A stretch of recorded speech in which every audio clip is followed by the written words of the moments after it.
Hi friends, வணக்கம். இன்றைக்கி ஒரு முக்கியமான தகவல் உங்கள்கிட்ட நான் ஷேர் பண்ணிக்கணும்னு நினைக்கிறேன். என்னென்னு பார்த்தீங்கன்னா, இப்போ நம்ம வாழ்க்கை பார்த்திங்கன்னா ஒரு ரொட்டீன் லைஃப். காலையில் எழுந்திரிச்சு குளிக்கிறோம், கிளம்புறோம், சாப்பிட்றோம், வீட்டை போட்டுறோம், வண்டி எடுக்கிறோம், அவங்க வேலைக்கு எங்கே போகணும் போயிடும். ஓகேவா? இதுதான் எப்பயுமே நடந்துகிட்டு தான் இருக்குது. இன்றைக்கி என்ன நடந்துச்சுன்னா, வண்டியில் வந்துட்டு இருக்கும்போது பார்த்திங்கன்னா ஆப்போசிட்டில் ஒரு வண்டி போயிட்டு இருந்துச்சு. அதில் ஒருத்தவங்க உட்காந்து போகிறாங்க. சாரீ செம்மையான சாரீ, அழகாக இருக்குது. எனக்கு தெரிஞ்சு ஒரு 2000-3000 அந்த ரேஞ்சில் இருக்கும். நல்லா இருந்துச்சு. டக்குன்னு லேடிஸ் யாராக இருந்தால் நினைப்பாங்க, சே சாரீ சூப்பராக இருக்குது, இதை ஒன்று எடுத்துடணும் அப்படின்னு நினச்சேன். அதே மாதிரி நான் நினச்சேன், சரி சாரீ நல்லா இருக்குது, ஒன்று எடுத்துடலாம் அப்படின்னு நான் நினச்சேன். இந்த பக்கம் எடுங்குது.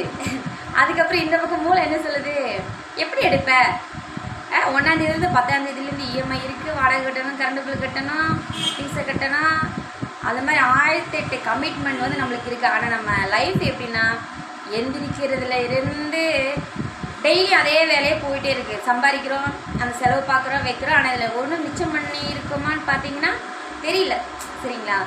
அதாவது நம்ம இப்போ இருக்கிற இந்த சுச்சுவேஷனில் நம்ம காசு செலவு வேண்டாம் அப்படின்னு நினச்சி நம்ம திங்ஸ் வாங்க வேண்டாம்னு நினச்சாலும் இஎம்ஐ ஆப்ஷன் நிறைய இருக்குது. அதனால் என்ன பண்ணுவோம், சரி ஒரு 10 ரூபா இருக்கா, ஒரு 5 ரூபா கொடுத்து இஎம்ஐயில் நம்மளுக்கு வேணுங்கிற திங்ஸ் வாங்கிக்குவோம். மாதம் தானே, 30 நாளுக்கு ஒரு டைம், அதெல்லாம் பார்த்துக்கலாம், அதெல்லாம் ஒன்றும் பிரச்சனை இல்லைன்னு நம்ம சொல்லிடுவோம். ஆனால் அந்த இஎம்ஐ வரும்போது தான் ஐயோ என்ன வாரங்கிறதுக்குள்ள ஒரு நொடிங்கிறதுக்குள்ள இஎம்ஐ அதுக்குள்ளே வந்துருச்சு, ஒரு மாதம் அதுக்குள்ளே வந்துருச்சு அப்படின்னு நம்ம நினைப்போம். இது எதுக்கு நான் சொல்ல வரேன்னா, நம்ம ஒரு பொருளை ஆசைப்படுறோம், நம்ம டக்குன்னு இப்போ எங்கேயாவது வெளியே போயிட்டுருக்கோன்னா செருப்பே அந்து போச்சுன்னு வைங்களேன்.